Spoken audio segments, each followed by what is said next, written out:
Boa noite, irmãos, paz de Jesus. Que alegria poder estar junto com vocês nessa noite de adoração ao nosso Deus. Revendo alguns irmãos, matando a saudade de alguns irmãos. Trago a lembrança dos irmãos lá do centro. E como é bom podermos ver a igreja do Senhor espalhada em várias partes, do nosso estado, desse mundo, adorando ao nosso Deus. Que Deus continue abençoando a sua igreja que se reúne aqui nesse lugar. Que Deus os faça crescer todos os dias na palavra, no conhecimento, na fé e também em números, que mais e mais pessoas venham conhecer o amor do nosso Deus. Por favor, abra sua Bíblia em Efésios, capítulo 4. Efésios, capítulo 4. Facilitar a vida de vocês, fica entre Gênesis e Apocalipse. Facilitei? Nós vamos estar lendo do 1 ao 6. Amém ou misericórdia? Amém. Vamos ler. Rogo-vos, pois, eu, o prisioneiro no Senhor, que andeis de modo digno da vocação que fostes chamados, com toda humildade e mansidão, com longanimidade, suportando-vos uns aos outros em amor, esforçando-vos diligentemente por perseverar, por preservar a unidade do Espírito no vínculo da paz. Há somente um corpo e um Espírito, como também fostes chamados numa só esperança da vossa vocação. Há um só Senhor, uma só fé, um só batismo, um só Deus e Pai de todos, o qual é sobre todos e age por meio de todos e está em todos. Vamos orar nesse momento. Deus querido, santo e eterno, Pai, toda honra e glória seja dadas a Ti, Pai. Tu és um Deus santo, um Deus bendito, um Deus eterno, um Deus maravilhoso. Tu és bom, Pai, na plenitude da palavra. Muito obrigado por tudo isso que o Senhor é. E nos ajuda a compreender, Deus, a Tua grandeza, o Teu poder, a Tua majestade. Para que assim, ó Pai, nós nos rendamos por completo, por inteiro ao Senhor. Sabendo, Deus, que longe de Ti não há vida. Longe de Ti, Deus, não há esperança. Longe de Ti, Pai, só a morte. Portanto, que ao saber quem é o Senhor, que nós, com corações aquebrantados, possamos nos achegar a Ti, pela fé, para buscar, ó Deus, de Ti, a Tua graça, o Teu amor, a Tua misericórdia, que certamente, como a Tua palavra revela, o Senhor derrama sobre todos. Obrigado, em nome de Jesus, nos abençoa, nesse momento onde estaremos adorando ao Senhor por meio da Tua palavra, essa palavra que tem poder de transformar as nossas vidas. Em nome de Jesus oramos, pedimos e agradecemos. Amém. Amém. Como eu comecei a falar, sempre um motivo de grande alegria estar adorando ao Senhor junto com vocês. Agradeço o convite, e a honra de estar ministrando hoje à noite. E também, como eu falei, que nós possamos, nesse momento, continuar adorando o nosso Deus, por meio da sua palavra. Deus, Ele merece a nossa reverência, a nossa adoração. E a palavra do Senhor, nesse momento, ela merece a nossa atenção. Porque ela, sim, é aquela que produz vida em nossa vida. Ela tem um poder de transformar a nossa vida e o nosso viver. O tema que foi proposto para a mensagem de hoje é o tema falando sobre fé. E baseado nesse texto, de Efésios capítulo 4, esse texto que nós acabamos de ler. Mas antes de falar sobre isso e falar sobre o texto, eu queria perguntar para vocês: o que é fé? O que vocês definiriam fé? Quem gostaria de falar? É a esperança que o Senhor nos prometeu. O que mais?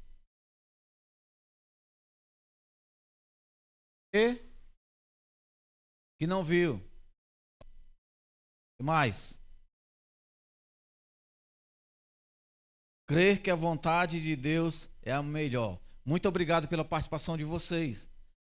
A definição de fé no mundo, vamos ver aqui, é uma coisa tão assim, variada, sabe? Mas vamos pensar no mundo, não estou falando da palavra, na igreja, do cristão, mas a definição de fé no mundo, para as pessoas que vivem aí no mundo.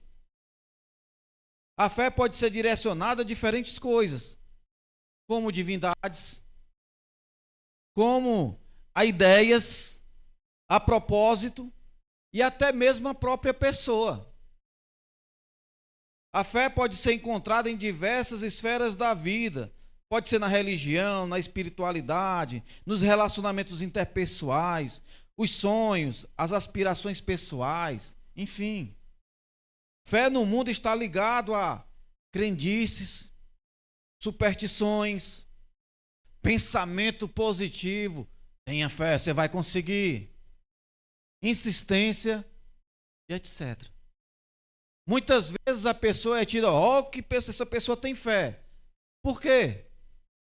Porque ela acredita muito. Porque ela não desiste. E aí ela tem fé. Ou não é assim? Tem pessoas que dizem, rapaz, eu tenho fé que vou ganhar na loteria. E joga. Joga dos 10 anos de idade até os 100 anos de idade. Aí já é fé. E o mundo muitas vezes percebe fé, ou define fé, dessa forma. E o pezinho de coelho para dar sorte. Os carocinhos de ervilha, né? A romã. Não sei quantos banhos quantos mergulhos no mar, né? Essa coisa. Muitas vezes as pessoas aí no mundo, elas vagueiam nesse quesito sem entender o que realmente é fé. Mas a palavra de Deus, ela define fé.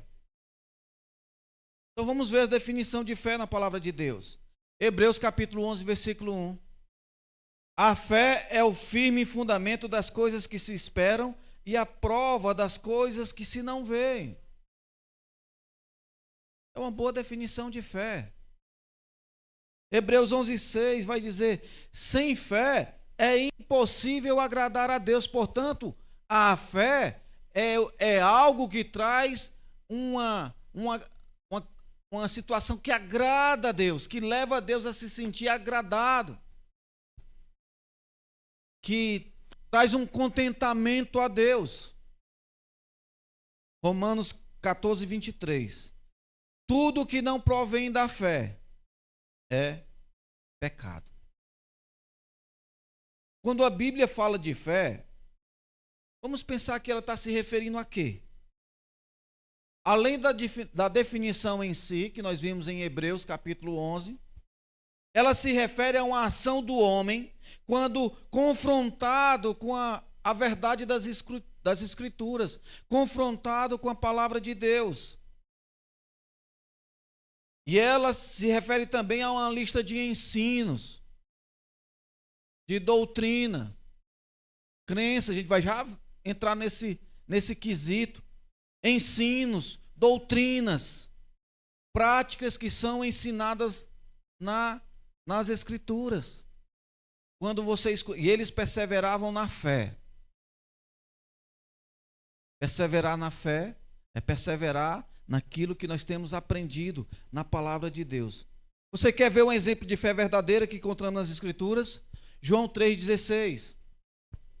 Quem lembra desse versículo?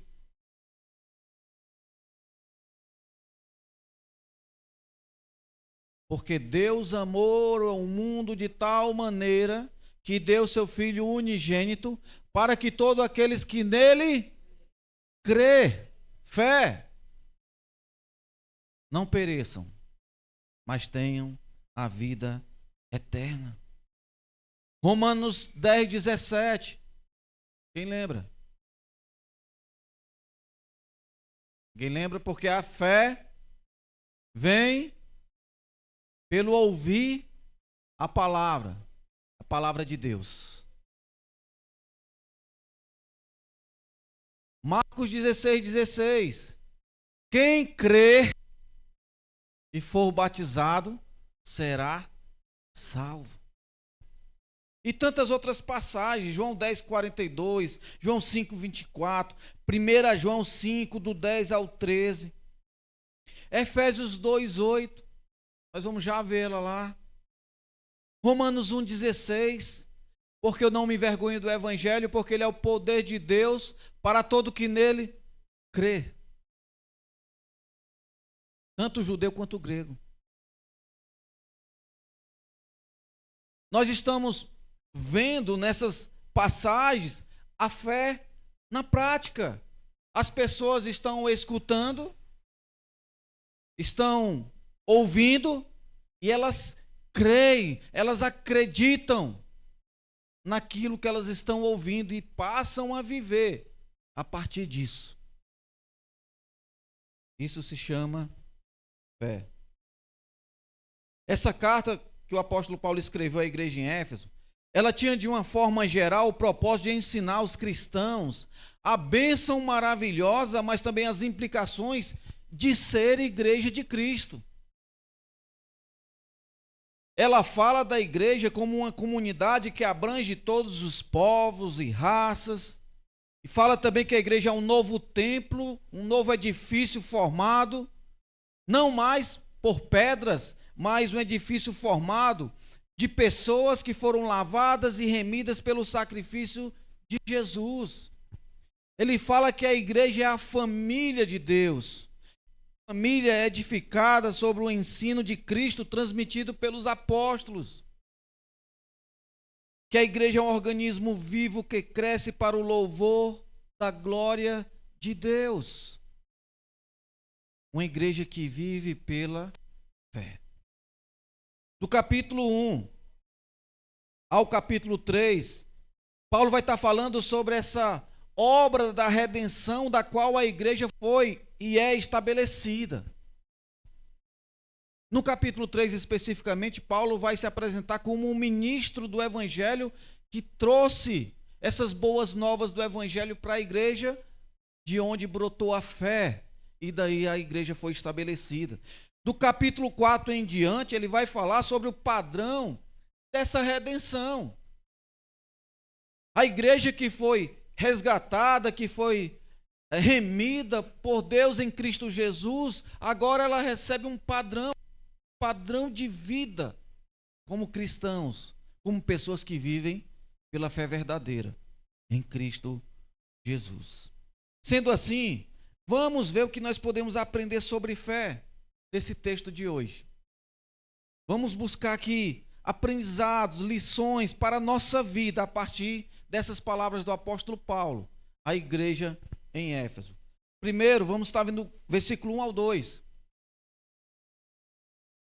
Rogo-vos, pois, eu, o prisioneiro no Senhor, que andeis de modo digno da vocação que fostes chamados, com toda a humildade e mansidão, com longanimidade.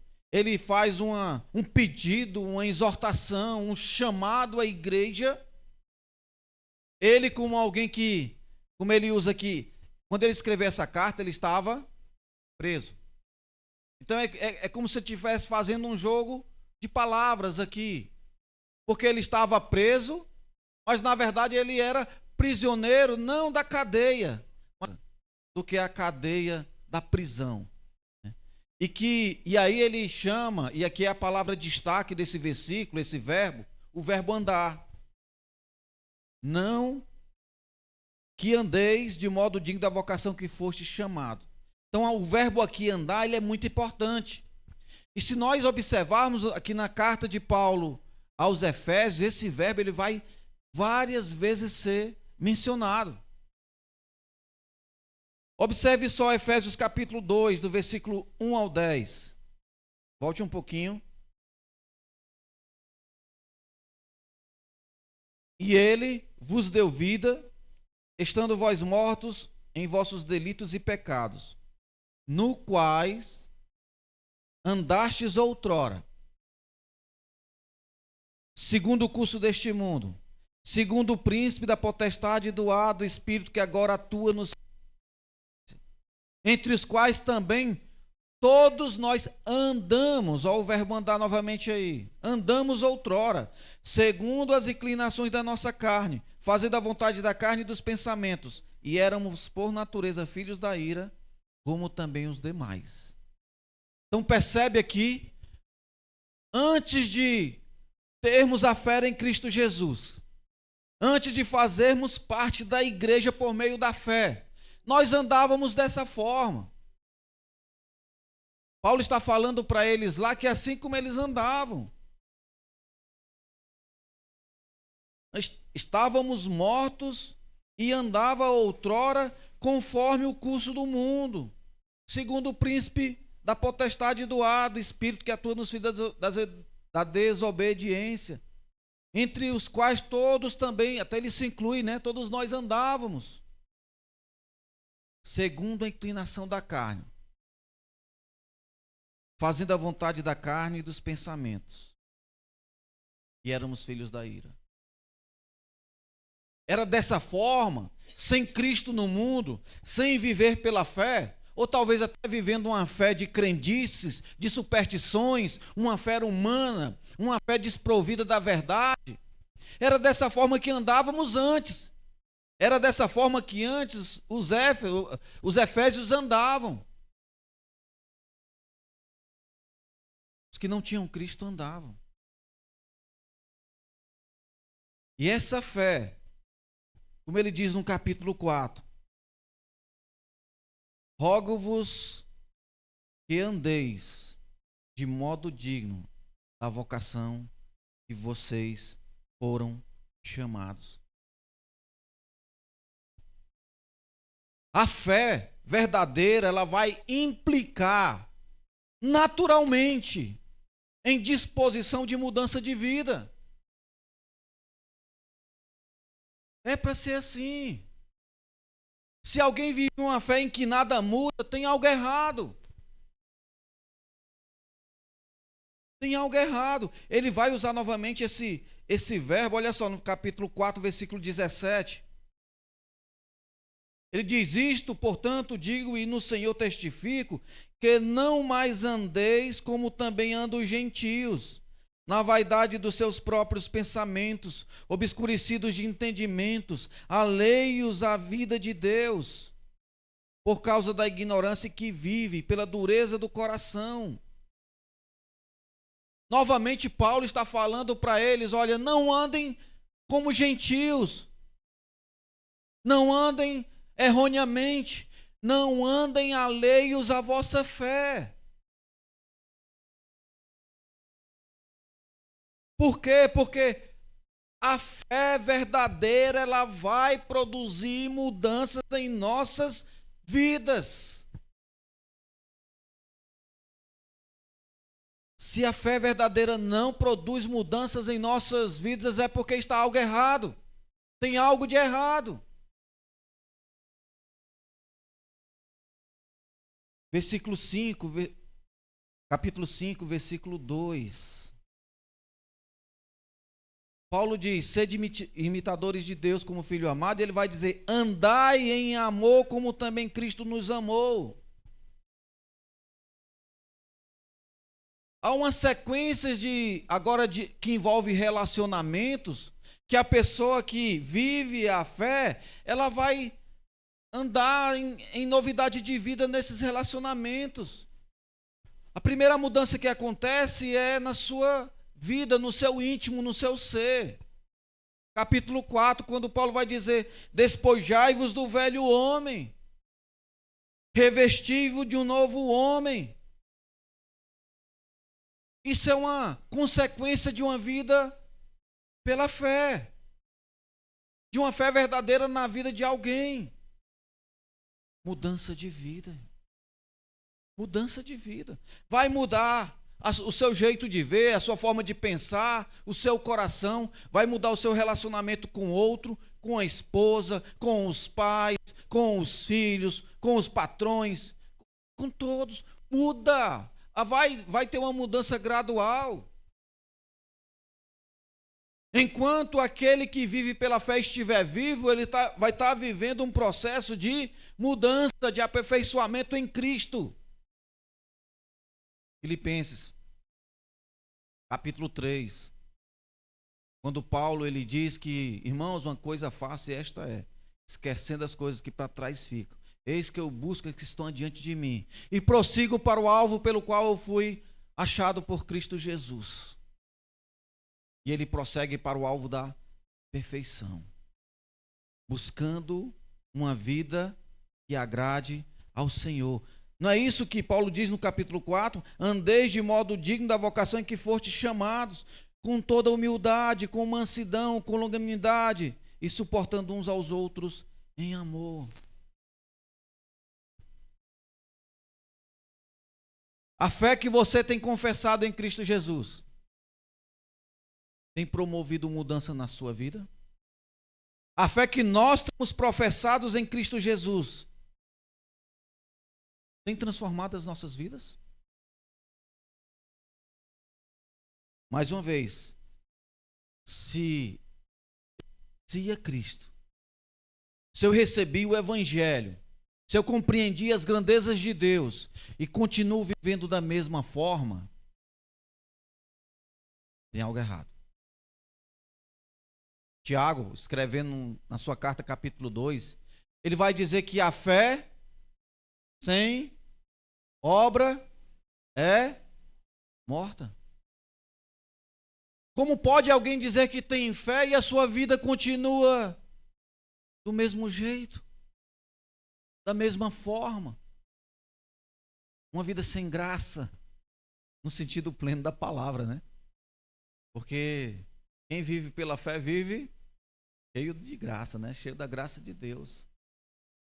Então, quem vive pela fé, naturalmente vai ter transformação de vida.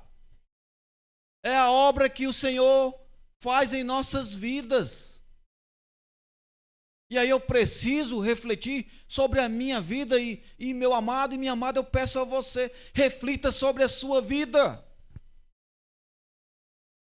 Como você tem vivido a sua fé? Uma fé viva e eficaz, uma fé que lhe leva todos os dias a buscar, a viver em novidade de vida, ou uma fé morta? Fé morta. Eu gosto muito do texto de Colossenses, capítulo 3, versículo 10, quando ele vai falar que despojai-vos do velho homem e vos revestis do novo que se renova. Que se renova. O cristão, ele é assim. Aquele que vive pela fé, ele é assim. Ele é alguém que está sempre se renovando, todos os dias uma nova criatura. E é coerente essa afirmação, por quê?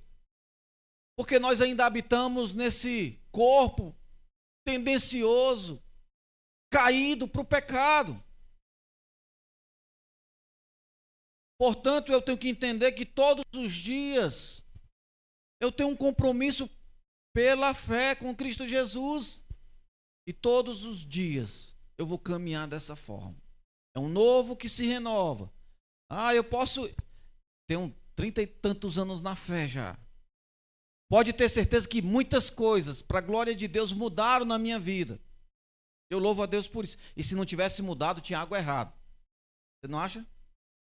Se eu continuasse mentindo, se eu continuasse com os pensamentos impuros, se eu continuasse com, sabe, como eu agia antes de Cristo. Que fé é essa? Então é natural que tenha mudado. Mas eu entendo que está, muito aquém, muito distante daquilo que Deus deseja, ou daquilo que possa trazer glória para o Senhor. Porque eu sou uma pessoa imperfeita, falha, que precisa todos os dias, daqui a 100 anos, se Deus me conceder vida, precisa todos os dias da graça de Deus, da misericórdia de Deus. Eu preciso lembrar disso todo dia. E por meio da fé, todos os dias, buscar andar em novidade de vida. Andar em novidade de vida. Andar de modo digno da vocação em que nós fomos chamados. Com comportamento humilde, manso para com os outros, longânimo também, amando e suportando todos os irmãos, todas as pessoas, exatamente aprendendo com o meu Criador, com o meu Senhor, com Jesus, o meu Senhor. Então essa é a primeira coisa que aprendemos aqui nesse texto, que a fé verdadeira, ela nos levará a uma vida transformada. Mas não é transformada, tipo, eu me tornei uma pessoa melhor, porque a pessoa nem precisa de fé para isso, né? Eu quero deixar de fazer isso. Se alguém for perseverante, deixa. Mas é uma vida transformada segundo a vontade de Deus, para a glória de Deus. Essa transformação diária, não só de mudar hábitos, mas principalmente reconhecer quem é Deus em nossas vidas.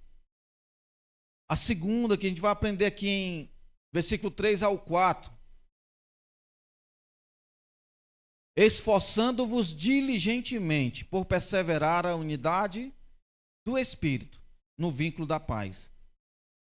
Há somente um corpo e um espírito, como também fostes chamados, numa só esperança da vossa vocação. A fé verdadeira, ela nos levará a viver em unidade. Observe só, a palavra muito importante aqui é um. Efésios, vamos para Efésios 2, versículo 11. Efésios 2:11. Portanto, lembrai-vos de que outrora, vós, gentios na carne, chamados em circuncisão por aqueles que se intitulam circuncisos na carne, por mãos humanas, naquele tempo estáveis sem Cristo, separados da comunidade de Israel e estranhos às alianças da promessa, não tendo esperança e sem Deus no mundo. Mas, agora em Cristo Jesus, vós que antes estáveis longe, fostes aproximados pelo sangue de Cristo, porque Ele é a nossa paz, o qual de ambos fez e tendo derrubado a parede em si mesmo, um novo homem, fazendo a paz, e reconciliar-se ambos em um só corpo com Deus, por intermédio da cruz, destruindo por ela a inimizade. Então o apóstolo Paulo, falando à igreja que tinha pessoas diferentes, pessoas que tinham ideias diferentes, no caso aqui tinham os judeus e tinham os gentios. Havia uma separação entre eles. Os judeus se consideravam um povo exclusivo de Deus e todos aqueles que não eram judeus eram gentios. E aí Paulo ele está dizendo, olha, agora em Cristo, antes separados, vocês eram gentios na carne. Agora não. Agora vocês que estavam longe, os gentios, fostes aproximados pelo sangue de Cristo. E não há mais vários povos, várias nações, várias etnias. Há um só povo. Por meio do sacrifício de Jesus. Jesus, ele, na sua carne, ele aboliu tudo aquilo que separava. Ele desfez todas as desavenças para que houvesse uma unidade no corpo de Cristo. Uma vez que os cristãos em Éfeso, eles ouviram o evangelho, entenderam a mensagem do evangelho pregada pelo apóstolo Paulo, eles iriam entender que agora não deveria mais haver distinção entre povos e raças e qualquer outra coisa. Era só um povo. E todo esse povo formava um corpo. Unidade. A fé verdadeira nos levará a aprender a viver em unidade. Olha só o capítulo 3, versículo 6.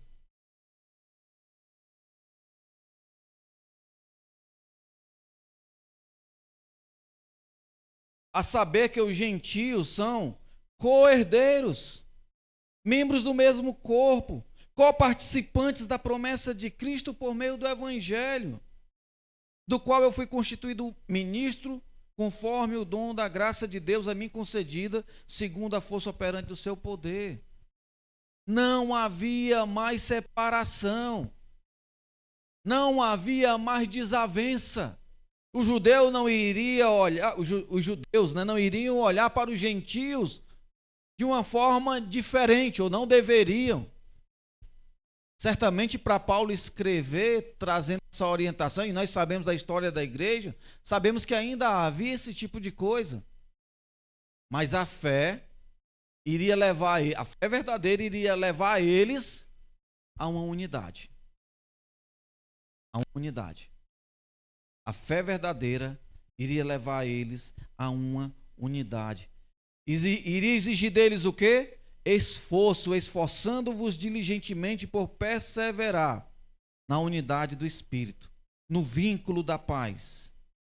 Por quê? Porque tanto gentios, tanto os judeus e qualquer outro povo, todos foram chamados a um só corpo, um só Espírito, a uma só esperança, a um só Senhor, a uma só fé e a um só batismo. Todos, indistintamente. Capítulo 5, versículo do 31 ao 32. Paulo, ele se esforçando para fazer com que os irmãos pudessem compreender a natureza da igreja, a unidade da igreja, o tipo de vivência e relacionamento da igreja, ele vai buscar uma analogia no casamento. No casamento. E aí no versículo 31 ele vai dizer: eis porque deixará o homem o seu pai e sua mãe, e se unirá à sua mulher, e se tornarão os dois o quê? Uma só carne. E ele vai falar isso. Grande é esse mistério, mas eu me refiro a Cristo e à igreja. Ele pegou o exemplo do casamento, como alguém que vive a fé, um marido e uma esposa, eles vão viver daquela forma, né? O marido sendo cabeça, a mulher vivendo em submissão e os dois cooperando para juntos crescerem em Cristo Jesus. Mas Paulo pega aquela analogia e diz: olha, eu estou falando sobre casamento para que vocês entendam a natureza dessa unidade, do que é ser um. Seria e deve ser uma unidade indissolúvel, porque essa é a ideia do casamento. Quem acha que o casamento aqui foi feito para até quando dá certo? Quem acha que é isso, o propósito do casamento? Ficar junto até quando dá certo. Se não der certo, a gente separa. É esse o propósito do casamento? Qual é o propósito do casamento? Pode falar. Por toda a vida. É indissolúvel. É uma unidade sempre. Nada deve separar um casal.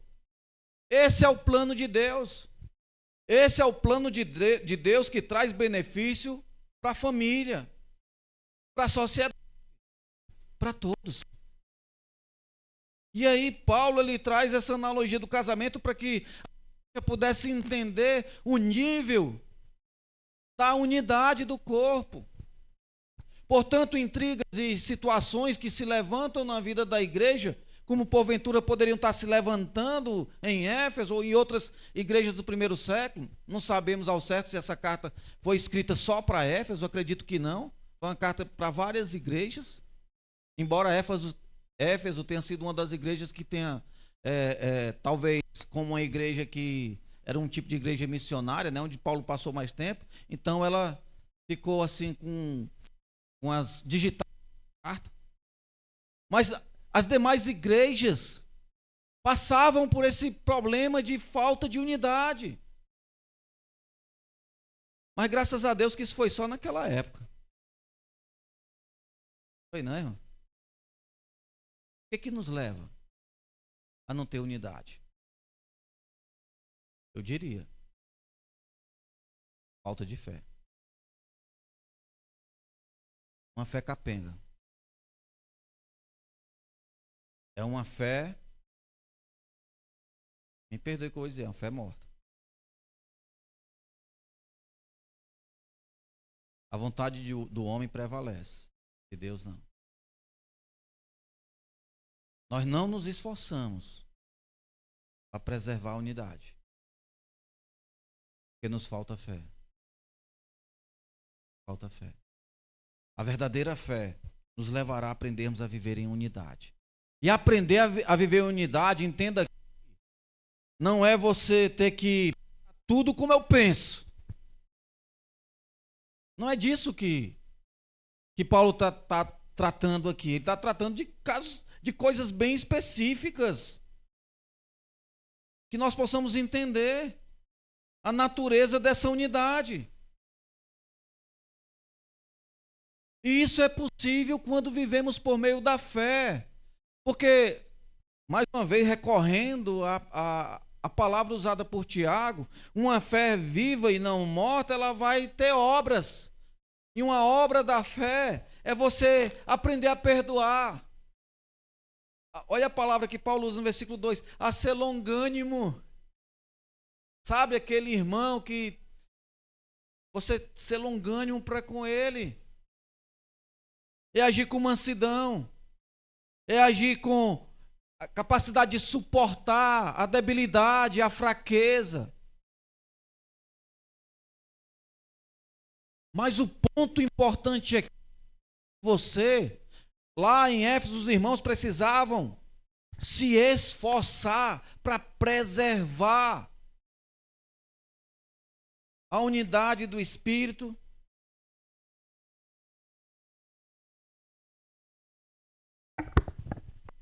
Oi, obrigado. A unidade do Espírito, todos nós fomos batizados pela fé num só Espírito. O Espírito de Deus habita em mim, habita em você. Nós agora, pela fé, vivemos no Espírito Santo. O Espírito Santo, ele nos guia, nos conduz. E não é por mérito. Deus derramou o seu Espírito, não é porque você é bom, nem eu sou bom.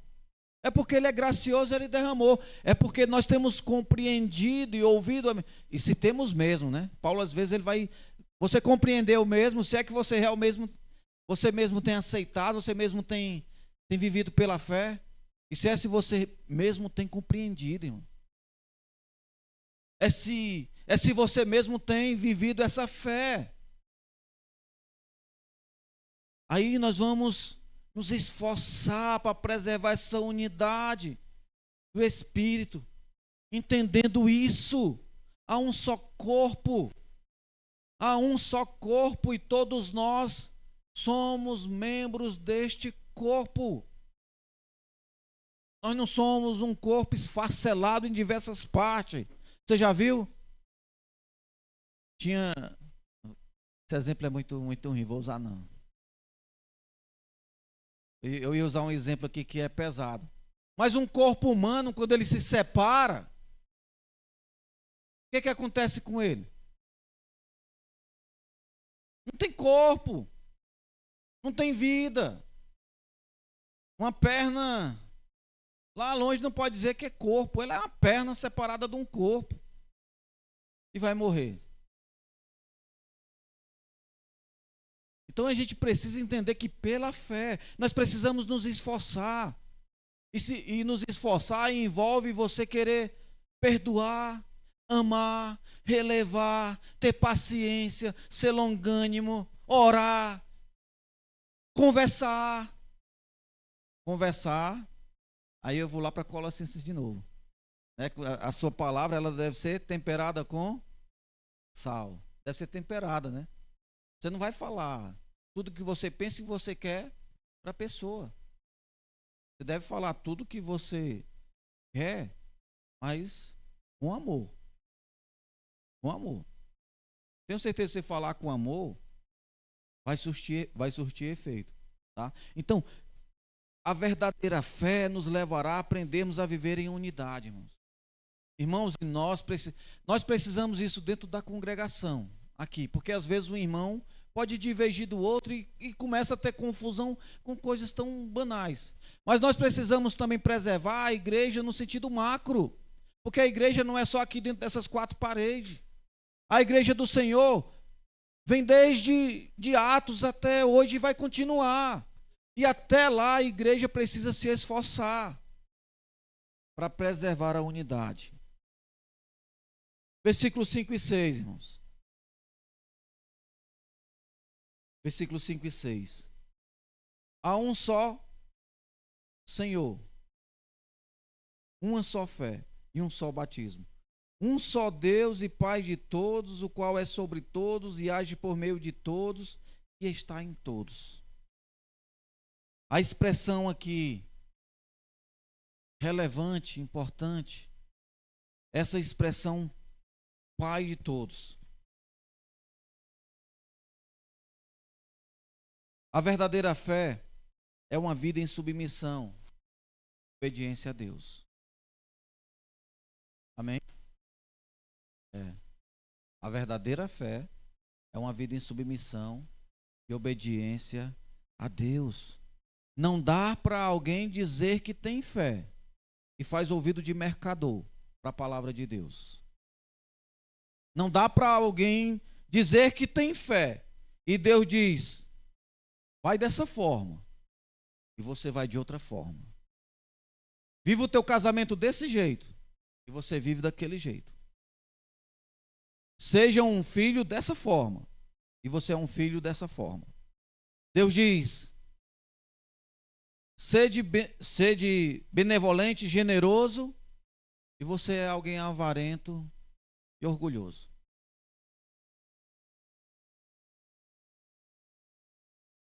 Deus diz, ande do modo digno da vocação que vocês foram chamados. Se esforcem para preservar o vínculo da paz, a unidade do Espírito, no vínculo da paz. E eu faço ouvido de mercador. E eu escuto, mas não obedeço a palavra de Deus. Não é que vamos ser salvos pela obediência. Não. É porque nós somos salvos. Efésios capítulo 2, versículo 8. Efésios 2, 8. Porque pela graça sois salvos mediante a fé. E isso não vem de vós, é dom de Deus. Não de obra para que ninguém se glorie. Porque somos feitura deles, criados em Cristo Jesus para as boas obras, as quais Deus de antemão preparou para que andássemos nela. O verbo andar aqui novamente. Andássemos nela. Para que andássemos em obediência ao nosso Deus. Nós precisamos ter vida cumprindo com esse princípio da obediência, irmão. Nós precisamos nos dedicar a obedecer ao nosso Deus. Você entende a obra que Deus fez? Você compreende? Olha só o que Paulo diz em Efésios capítulo 1, do versículo, é extenso do 1 ao 15, mas vamos ler parte desses versículos. Versículo 3. Bendito o Deus e Pai de nosso Senhor Jesus Cristo, que nos tem abençoado com toda sorte de bênção espiritual nas regiões celestiais em Cristo Jesus, assim como nos escolheu nele antes da fundação do mundo, para sermos santos e irrepreensíveis perante a ele em amor. E ele nos predestinou para ele, para a adoção de filhos por meio de Cristo Jesus, segundo o beneplácito da sua vontade, para o louvor da sua glória, que ele nos concedeu gratuitamente no amado, no qual temos a redenção pelo sangue, a remissão dos pecados, segundo a riqueza da sua graça, que Deus derramou abundantemente sobre nós em toda sabedoria e prudência. A fé verdadeira, ela vai nos levar a uma vida de submissão e obediência a Deus. É por isso que Paulo vai dizer, é um só Deus, o Pai de todos, o qual é sobre todos e age por meio de todos e está em todos. É esse Deus poderoso, glorioso, gracioso, misericordioso, que derramou graça sobre as nossas vidas. Quando eu começo a compreender quem é esse Deus magnífico, não há palavras para definir, não há adjetivos aqui que possa, falar desse Deus.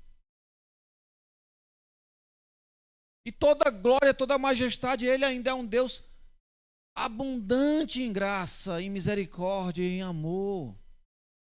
Olha no capítulo 1 que Deus fez, olha a obra de Deus em Cristo Jesus, olha a graça de Deus, olha a misericórdia de Deus. Como nós vamos andar ainda em desobediência a esse Deus? Como você teima em andar com as tuas próprias pernas, fazendo a vontade dos teus pensamentos, fazendo o que você quer?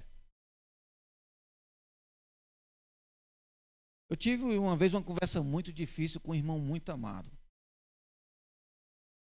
Ele chegou para mim e disse: irmão, Odailson, eu não consigo mais viver o meu casamento. Mas por quê? Não, porque não dá mais, eu não amo mais. Não tem compatibilidade. A gente não entra em sintonia. Ela isso e aquilo. Eu disse: irmão, você compreende a vontade de Deus para a sua vida? Você sabe qual é a resposta de Deus para essa tua vontade? Você sabe qual é a resposta de Deus para essa tua vontade? Tu vai chegar para Deus e dizer: Deus, eu estou com a vontade disso, de me separar.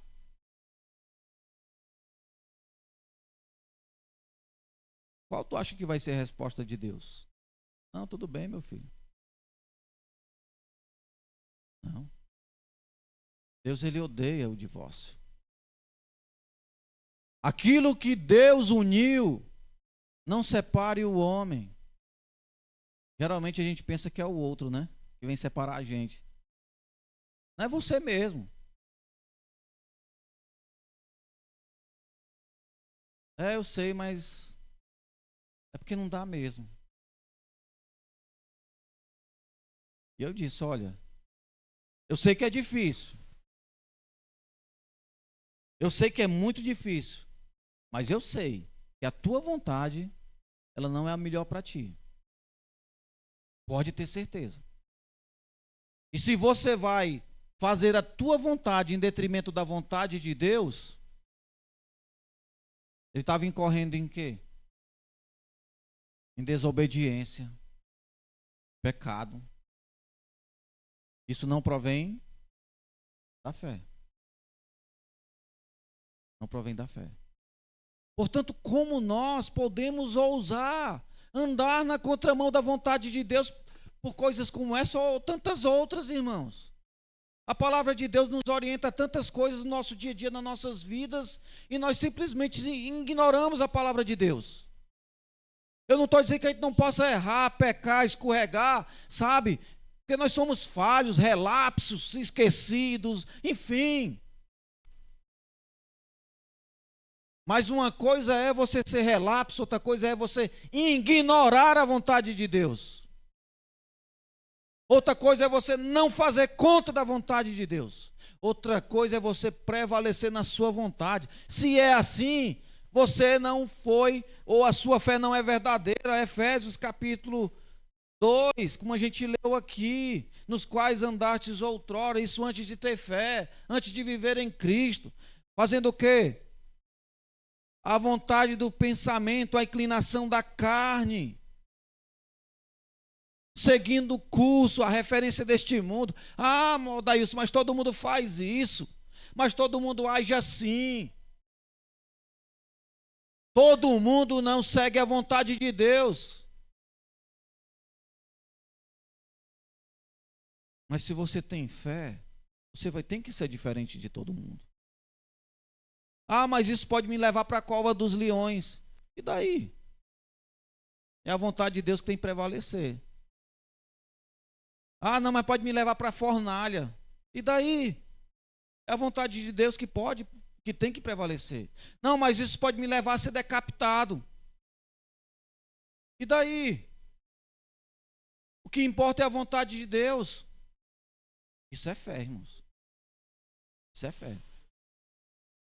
Porque as pessoas confundem, acham que fé é outra. Por exemplo, já que eu citei isso, Sadraque, Mesaque e Abidnego.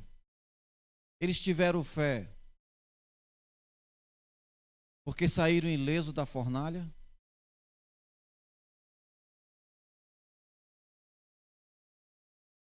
Ainda que o nosso Deus não nos livre, nós não faremos aquilo que você quer. Nós vamos fazer o que Deus quer.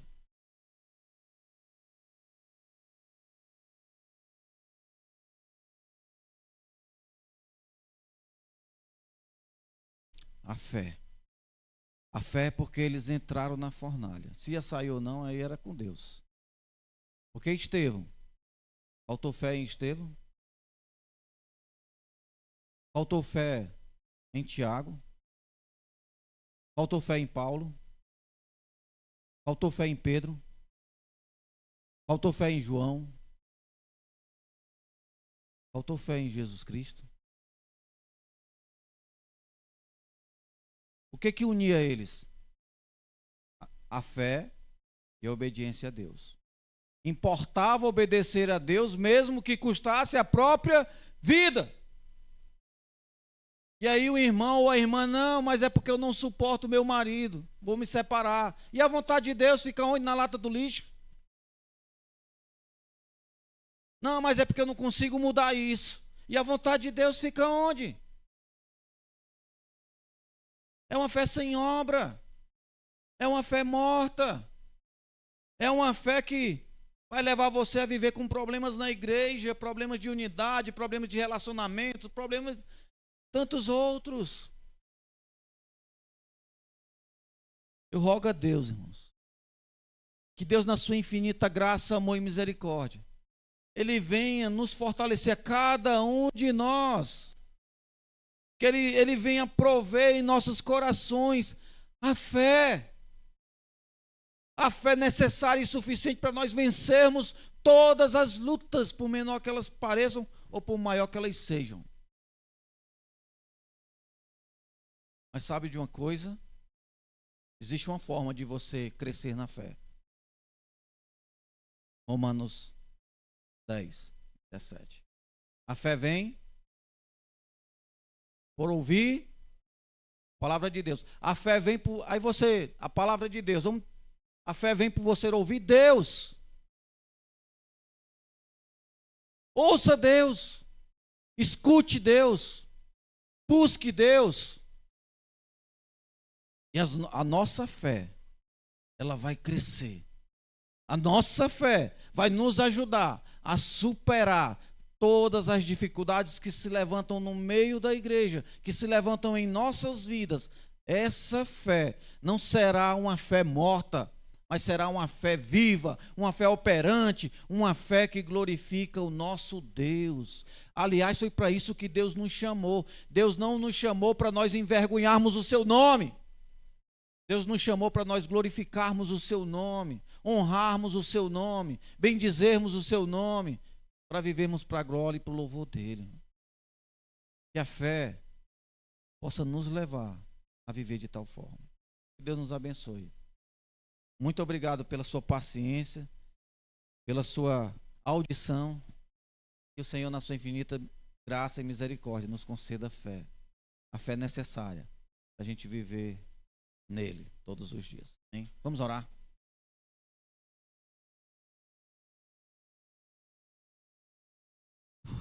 Senhor, O Senhor conhece, Pai, a nossa vida, o Senhor conhece os nossos corações. Então, Pai, não dá para esconder nada do Senhor.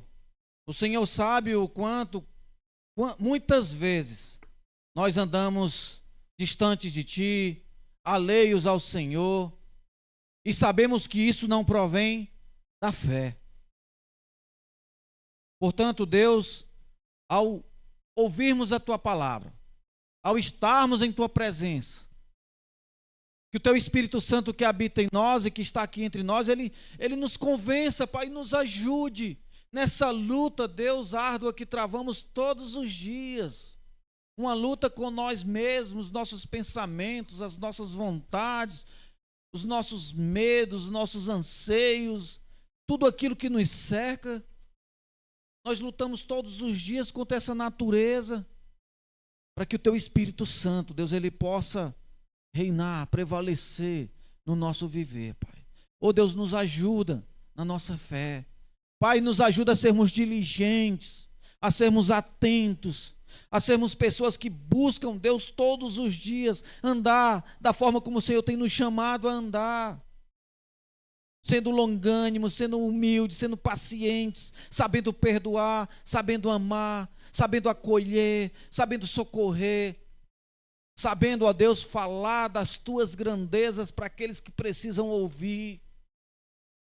Também, Deus, nos ajuda a preservarmos, Deus, a unidade, Senhor Deus, no meio da Tua igreja, compreendendo que todos nós, sem distinção, fomos batizados em um só Espírito, fomos trazidos a um só corpo, que vivemos uma só fé, que servimos a um só Deus.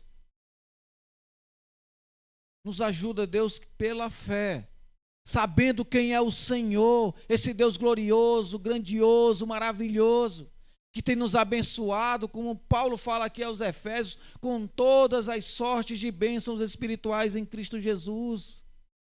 Nos dá, Deus, a devida compreensão disso, para que assim, Deus, possamos viver uma fé que glorifique o Teu nome, Deus. Sabemos que para isso nós somos totalmente dependentes do Senhor.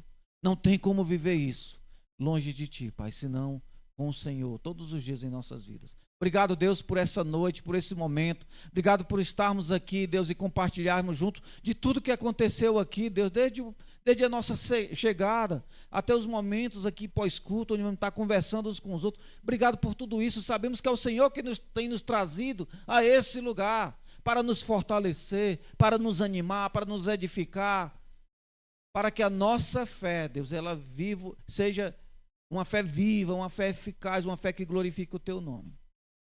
Nos leve em paz para as nossas casas, nos dá, ó Deus, conforme a Tua graça e misericórdia, uma boa semana, Deus, onde o Teu nome seja glorificado através de nossas vidas. Em Jesus, o nosso Senhor, o nosso Salvador, Ele que é o autor e consumador da nossa fé, nós oramos, pedimos e desde já Te agradecemos. Amém. Amém. Boa noite, irmãos, graça e paz, da parte do nosso Deus, nosso Senhor Jesus. Boa semana a todos.